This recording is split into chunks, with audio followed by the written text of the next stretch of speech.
तो दोस्तों, doctor stetho health channel में मैं आपका डॉक्टर एक बार फिर से आपका स्वागत करता हूं।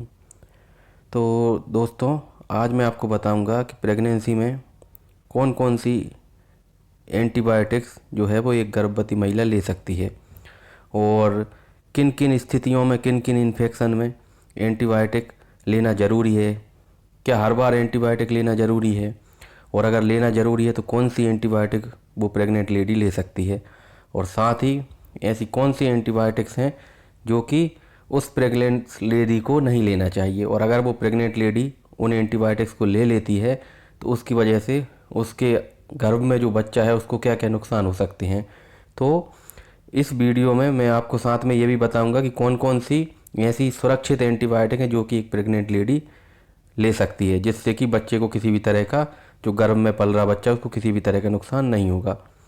तो सारी चीज़ों को मैं एक एक करके बताऊंगा, तो इस वीडियो में अंत तक बने रहिए।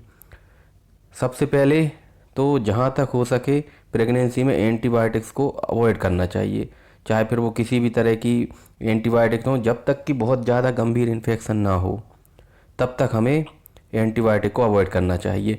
परंतु कई बार क्या होता है कि इन्फेक्शन बहुत ज़्यादा हो जाता है, ख़ास तौर पे जैसे कि निमोनिया हो गया, टाइफॉइड हो गया, या कोई और कंडीशन हो गई जिसमें कि इन्फेक्शन जो है वो ठीक नहीं हो रहा है।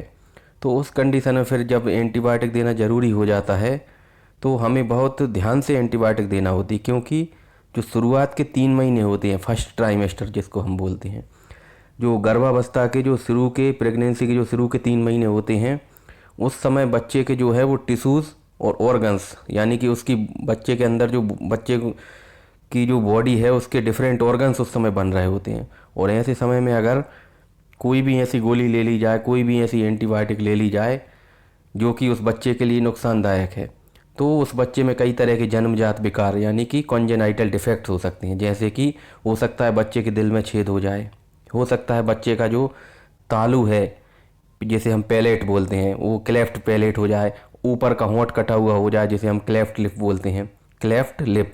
तो ये सब समस्याएं ना हो, तो इस तरह से हमें एंटीबायोटिक का सिलेक्शन करते समय, उस समय खासतौर पे तब जब इन्फेक्शन बहुत ज़्यादा गंभीर हो तब हमें एंटीबायोटिक देना चाहिए, अन्यथा जहाँ तक हो सके हमें एंटीबायोटिक नहीं देना चाहिए। और जब देना है तो कौन सी एंटीबायोटिक देना है और कब देना है वो देखते हैं। देखिए अभी स्लाइड में आप देख रहे हैं कि इन्फेक्शन जो कि प्रेगनेंसी के दौरान कॉमन होते हैं। पहला तो वेजाइनल इन्फेक्शन, यानी कि जो है वो फीमेल के अंदर जो वेजाइनल इन्फेक्शन है, बैक्टीरियल वेजिनोसिस जिसको हम बोलते हैं, वो हो जाए, या फिर एक प्रोटोजोअन होता है उसके द्वारा होने वाला इन्फेक्शन जिसको हम ट्राइकोमोनियासिस बोलते हैं, और ये एक प्रोटोजोअन जिसको हम ट्राइकोमोनास वेजाइनलिस बोलते हैं उसके द्वारा होता है। ये एक फ्लैजिलेटेड प्रोटोजोअन होता है, और जब इसका इन्फेक्शन होता है तो फीमेल की वेजाइना से ग्रीन कलर का फ्रॉदी डिस्चार्ज यानी झाग जैसा डिस्चार्ज निकलता है, और ये एक सेक्सुअली ट्रांसमिटेड डिसीज है, एसटीडी जिसको हम बोलते हैं, यानी ये सेक्सुअल रूट से फैलती है एक से दूसरे में, यानी कि तो इस तरह से जो है ट्राइकोमोनियासिस के जब ट्राइकोमोनियासिस हो जाता है कई बार बैक्टीरियल वेजिनोसिस, तो इस समय भी हमें जो है दवाइयाँ देना पड़ती हैं। फिर यूटीआई, ये सबसे कॉमन इन्फेक्शन है, यूरिनरी ट्रैक्ट इन्फेक्शन। ये इन्फेक्शन फीमेल को पूरी प्रेगनेंसी के दौरान कई बार हो सकता है, 1 या 2 बार या कई बार हो सकता है ऐसा इन्फेक्शन। तो इस इन्फेक्शन को जब ये इन्फेक्शन हो जाता है तो इस समय भी जो है एक एंटीबायोटिक दी जाती है जो कि पूरी तरह से सुरक्षित मानी जाती है, और इसका नाम है नाइट्रोफ्यूरेंटोइन, और इसका ब्रांड नेम जो आता है वो ब्रांड जो कि आता है नाइट्रोफर SR 100 mg, और इसको 2 से 3 बार दिन में देते हैं, और ऐसा 5 से 7 दिन का कोर्स होता है वो दे सकते हैं, और इसको लगभग लगभग 36 वीक तक लिया जा सकता है। बट अगर इसको 36 वीक से ज़्यादा समय के बाद लिया जाए तो ये फीटल RBCs को अफेक्ट करता है।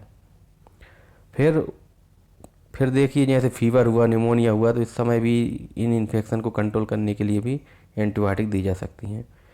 फिर कौन कौन सी ऐसी एंटीबायोटिक्स हैं जो कि सेफ़ मानी जाती हैं, जिनको देने से गर्भ में पल रहे बच्चे को कोई नुकसान नहीं होता। ऐसी एंटीबायोटिक्स हैं पेनिसिलिन्स, खासतौर पे एमोक्सिसिलिन, तो बहुत कॉमन जो है वो यूज होने वाली एंटीबायोटिक है एमोक्सिसिलिन, जनरली 500 mg की आती है। तो बहुत कॉमन एंटीबायोटिक है, इसका हम बिल्कुल सेफ़ है, ये प्रेगनेंसी के दौरान इसका यूज कर सकते हैं। एम्पिसिलिन और ख़ास तौर पे जो सिफेलोस्पोरिन्स होती हैं, थर्ड जनरेशन सिफेलोस्पोरिन्स जो होती हैं ख़ास तौर पे, जैसे कि सेफ्ट्रेक्सोन इंजेक्शन 1 ग्राम आता है, वो हम दे सकते हैं। सिफिक्सिम, अगर इसी का ओरल फॉर्म देखें तो सिफिक्सिम है, सिफाक्लोर है, सिफेलेक्सिन है। ये एंटीबायोटिक भी जो है, तो सिफेलोस्पोरिन ग्रुप की जो एंटीबायोटिक्स हैं ये बिल्कुल सेफ़ हैं ये वाली। फिर क्लिंडामाइसिन भी सेफ़ मानी जाती है, जेंटामिसिन भी सेफ़ मानी जाती है। और अभी जैसे कि डिस्कस किया कि अगर यूरिनरी ट्रैक्ट इन्फेक्शन हो जाता है तो नाइट्रोफिरेंटोइन भी यूज कर सकते हैं। फिर अगर जो ट्राइकोमोनास वेजाइनलिस के द्वारा ट्राइकोमोनियासिस हो रहा है तो उस कंडीशन में मेट्रोनिडाजोल टैबलेट भी दे सकते हैं ट्राइकोमोनियासिस को करेक्ट को ठीक करने के लिए। फिर कौन सी, आप देखिए स्लाइड में कि कौन सी ऐसी एंटीबायोटिक हैं जिनको देने से जो है वो रिस्क हो सकती है, यानी जिनको जहाँ तक हो सके नहीं देना चाहिए। ये एंटीबायोटिक सबसे इम्पोर्टेंट है डॉक्सीसाइक्लिन एंटीबायोटिक, और ये टेट्रासाइक्लिन ग्रुप में आती है। जो एंटीबायोटिक्स का ग्रुप है टेट्रासाइक्लिन ग्रुप, उसमें आती है। और ये बहुत ही कॉमन यूज मतलब कॉमनली यूज होने वाली एंटीबायोटिक है। इसका यूज नॉर्मली जो है बैक्टीरियल इन्फेक्शन में किया जाता है। जो डर्मेटोलॉजिस्ट होते हैं, स्किन वाले डॉक्टर, वो भी इसका यूज करते हैं काफ़ी लंबे समय के लिए। फिर साथ में इसके अंदर एंटी बैक्टीरियल प्रॉपर्टी है, एंटी वायरल प्रॉपर्टी भी इसके अंदर होती है। इसीलिए अभी कोविड के समय इसका बहुत ज़्यादा इस्तेमाल हो रहा है, इस एंटीबायोटिक का डॉक्सीसाइक्लिन 100 mg। तो ये इसके अंदर एंटी वायरल प्रॉपर्टी भी होती है, साथ में इसके अंदर एंटी मलेरियल प्रॉपर्टी भी होती है। तो बहुत ज़्यादा यूज किए जाने वाली एंटीबायोटिक, परंतु इसको हम किसी भी स्थिति में जो है 5वां सप्ताह हो जाता है प्रेगनेंसी का, तो उसके बाद इसको किसी भी हालत में नहीं देना है।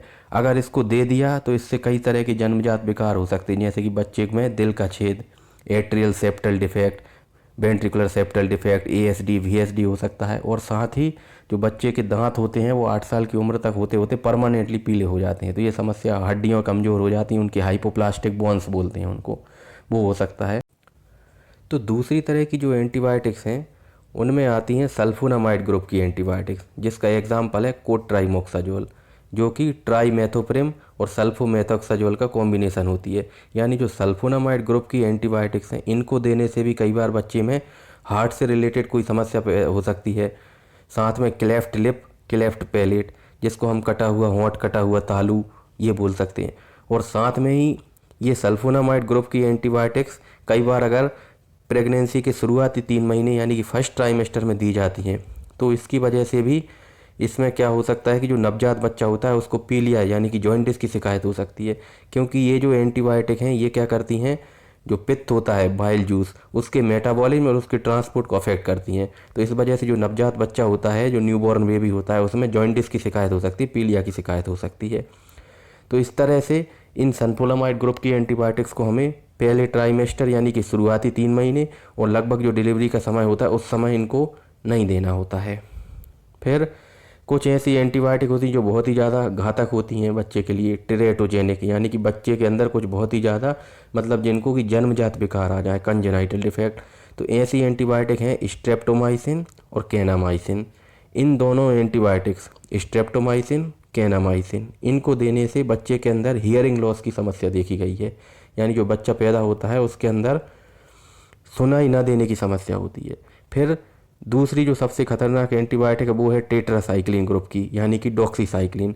ये एंटीबायोटिक देने से क्या होता है कि जो लंबी लंबी हड्डियाँ हैं जैसे कि फीमर, टिबिया, ये हड्डियाँ कमज़ोर हो जाती हैं, इनकी हाइपोप्लेजिया हो जाती है, यानी हाइपोप्लास्टिक बोन्स देखने को मिलेंगी। और साथ में जो दांत होते हैं उनका कलर जो है वो शुरुआती 8 साल जो होते हैं बच्चे के, उस दौरान उसके दांतों का कलर परमानेंटली जो है वो डिसकलरेशन हो जाएगा या पीले कलर के हो जाएंगे। और साथ में बच्चे में हार्ट से रिलेटेड समस्याएं जैसे कि एट्रियल सेप्टल डिफेक्ट या वेंट्रिकुलर सेप्टल डिफेक्ट, यानी हार्ट के अंदर कुल मिला के दिल का छेद बोलते हैं जिसको हम, ये समस्या देखने को मिल सकती है। तो इस तरह से प्रेगनेंसी में एंटीबायोटिक का सिलेक्शन करते समय बड़े ही सावधान रहना चाहिए। और अगर हो सके तो जहाँ तक हो सके एंटीबायोटिक नहीं देना चाहिए। फिर भी अगर एंटीबायोटिक देना ही पड़े, इन्फेक्शन बहुत ज़्यादा गंभीर है, तो ऐसी स्थिति में सिर्फ और सिर्फ ऐसी एंटीबायोटिक दें जो कि प्रेगनेंसी में सेफ़ मानी जाती, जिनको देने से किसी तरह का कोई खतरा ना हो बच्चे को। और साथ में अगर माँ को जो है, जो माता है, मदर है, उसको दर्द होता है, हाथ पैरों में दर्द होता है, बुखार आता है, तो उसके लिए भी सिर्फ और सिर्फ पैरासीटामोल दी जाती है, डाइक्लोफिनेक अवॉइड की जाती है। ऐसा रिसर्च में देखा गया है कि जो बच्चे जिन जिन जिन मदर्स ने डाइक्लोफिनेक टैबलेट ली, खासतौर पे शुरुआत के 3 महीने में, उनको उनके जो बच्चे हुए उनमें क्लेफ्ट लिप और क्लेफ्ट पैलेट, कटे हुए तालू और कटे हुए होंठ की समस्या जो है वो देखने को मिली है।